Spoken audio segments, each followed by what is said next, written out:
Hello friends, welcome back. അപ്പോൾ ഇന്ന് മുതൽ നമ്മൾ പുതിയൊരു സെഷൻ സ്റ്റാർട്ട് ചെയ്യണം. അതായത് സ്റ്റുഡൻസിന് വേണ്ടിയിട്ടുള്ള ക്ലാസ്. ഇത്രയും കാലം നമ്മൾ ചെയ്യുന്ന പ്രൊജക്ടിന്റെ വീഡിയോസ് ഒക്കെ കണ്ട് നിങ്ങൾ കുറെ എന്റർടൈൻ ആയെന്നറിയാം. അപ്പോൾ അതെങ്ങനെ ചെയ്യും, എങ്ങനെ പഠിക്കാന്നുള്ള ഒരുപാട് എൻക്വയറീസ് വരുന്നുണ്ട്. അപ്പോൾ നമ്മൾ അത് ബേസ് ചെയ്തിട്ടാണ് സ്റ്റാർട്ട് ചെയ്തേക്കുന്നത്.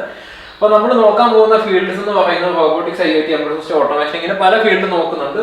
പക്ഷേ ഇതിന്റെ എല്ലാ ബേസിക് കാര്യങ്ങളിൽ നമ്മൾ സ്റ്റാർട്ട് ചെയ്യാൻ ഉദ്ദേശിക്കുന്നത് ഏറ്റവും ലോ ലെവൽ ബേസിക്കിൽ നിന്നാണ് നമ്മൾ സ്റ്റാർട്ട് ചെയ്യാൻ ഉദ്ദേശിക്കുന്നത്. അതിനകത്ത് ഏറ്റവും ബേസിക് ആയിട്ടുള്ള കാര്യമാണ് ഇലക്ട്രോണിക്സ്. അപ്പോൾ ഇലക്ട്രോണിക്സിന്റെ ബേസിക്സ് പഠിക്കുക എന്നുണ്ടെങ്കിൽ നമുക്ക് ഈ പറയുന്ന എല്ലാ കാര്യത്തിലും അത്യാവശ്യം നല്ല എളുപ്പമായിരിക്കും. പിന്നെയുള്ള സെക്ഷൻ എന്ന് പറയുന്നതാണ് സോഫ്റ്റ്വെയർ. അപ്പോൾ ഈ സോഫ്റ്റ്വെയർ സെക്ഷനോടെ പഠിക്കണം.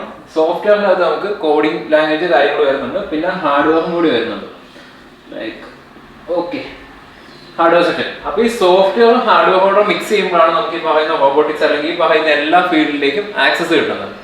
അപ്പോൾ ഇതിനോടുള്ള നമ്മൾ ബേസിക്സ് ആയിട്ടുള്ള കാര്യങ്ങൾ എന്ന് പറയുന്നത് ഇലക്ട്രോണിക്സിന്റെ ബേസിക് ഒന്ന് പഠിച്ചു വെച്ചേക്കുക. അതായത് വോൾട്ടേജിനെ എങ്ങനെ കൺട്രോൾ ചെയ്യാം, റെസിസ്റ്റേഴ്സിന്റെ യൂസ്, ICയുടെ യൂസ്, ഇങ്ങനെയുള്ള കുറച്ച് ബേസിക് കാര്യങ്ങൾ നമ്മൾ ഇലക്ട്രോണിക്സിൽ പഠിക്കുന്നതായിരിക്കും. അത് കഴിഞ്ഞിട്ട് നമ്മൾ നോക്കാൻ പോകുന്നതാണ് സോഫ്റ്റ്വെയറിൽ കോഡിംഗ് സെഷൻ. അതായത് കോഡിംഗ് കാര്യങ്ങൾ ജസ്റ്റ് ഒന്ന് പഠിക്കും. ഏറ്റവും ബേസിക് C++ നമുക്ക് ആദ്യം പഠിക്കാം.